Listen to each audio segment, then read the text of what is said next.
1949년 11월 19일 시볼드가 독도는 일본 영토가 맞다라고 주장한 이후 1949년 12월 8일자 및 1949년 12월 29일자 미 국무부 각 조약 초안에 독도가 일본령으로 표시되었고, 해가 바뀌어 1950년 1월 보고스 비망록, 1950년 7월 대일평화조약 초안 논평, 1950년 7월 18일자 및 8월 3일자 각 조약 초안에도 독도는 여전히 일본령으로 표시되었습니다.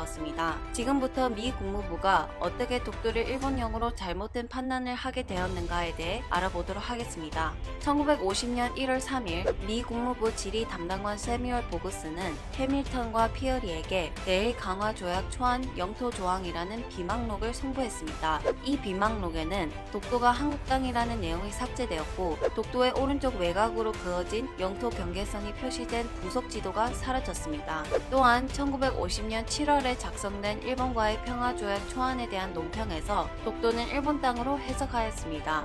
미 국무부의 비망록과 초안이 이렇게 그려진 이유는 어디에 있을까요? 이것은 시볼드가 다줄렛에는 울릉도라는 한국 명칭이 있지만 리앙쿠르암에는 한국 명칭이 없으며 한국에서 제작된 지도에 나타나지 않는다. 그리고 영토 관련 부속 지도의 경계선을 긋는 것은 일본이 심리적으로 위축될 수 있다는 주장을 미 국무부가 수용했기 때문입니다. 미 국무부가 시볼드 건의를 수용한 근거는 무엇일까요? 이것은 1947년 6월 일본 외무성이 제작해 연합국 최고사령부 미 국무부에 배포한 허위 날조된 팸플릿에 미국 수로지는 독도를 일본 오키섬에서 관할하고 있다는 등 독도가 일본 땅으로 기술되어 있는 것에 영향을 받았기 때문입니다. 일본 도쿄에서는 시볼드가, 미국 워싱턴에서는 피어리가 독도의 진실을 왜곡한 일본 팸플릿의 내용에 속아서 독도를 일본 땅으로 잘못 판단했기 때문입니다. 이렇게 미 국무부가 인식한 독도 영유권의 진실은 사실일까요? 당시 미 국무부가 독도에 한국 명칭이 없으며 역사적으로 독도는 한국령이 아닌 것 같다고 인식한 것은 명백히 잘못된 판단입니다. 왜냐하면 독도라는 한국식 명칭은 한국의 자료뿐만 아니라 이전의 일본과 미국의 자료에도 등장하기 때문입니다.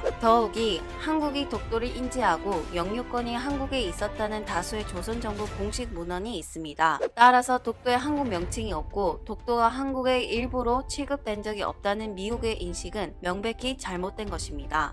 시볼드 주장이 바탕이 된 독도에 대한 일본의 영유권 주장은 오래되고 유효하고 한국 지도에 독도가 나타나지 않는다는 당시 미 국무부 인식 역시 명백히 잘못된 판단입니다. 왜냐하면 독도에 대한 일본의 영유권 주장은 오래되기는커녕 1905년 이전까지는 독도를 조선 영토로 인정하고 있었고, 이 사실은 고지도에 표시되어 있기 때문입니다. 우선 16세기 이후 한국 고지도에 독도가 우산도라는 명칭으로 나타나 있습니다. 다음으로 1877년 일본 메이지 정부 최고 의사결정기관인 태정관이 내린 독도는 일본 땅이 아니다 라는 태정관 지령과 1905년 일본 정부가 독도가 주인이 없는 땅으로 영토 편입을 하기 전에 일본이 독도를 한국령으로 인정한 공식 문헌이 다수 존재하고 있습니다. 당시 미 국무부 정부 관리가 이렇게 잘못된 판단을 하게 된 배경은 무엇일까요? 일본 정부는 1947년 6월 대일평화조약에 독도를 일본 땅으로 만들기 위해 선제적인 대응 조치를 준비했습니다. 그들은 한국의 독도 영유권을 부정하기 위해 날조된 홍보 팸플릿을 만들어 미 국무부에 배포하면서 일본 이익에 유리한 정보만을 왜곡하여 제공하였습니다. 특히 1949년 11월 주일 대표부 정치고문 시볼드는 미 국무부에 단 하나의 근거 자료를 제시하지 않고 한국의 입장을 완전히 무시한 채 일본 측 논리를 전달했습니다.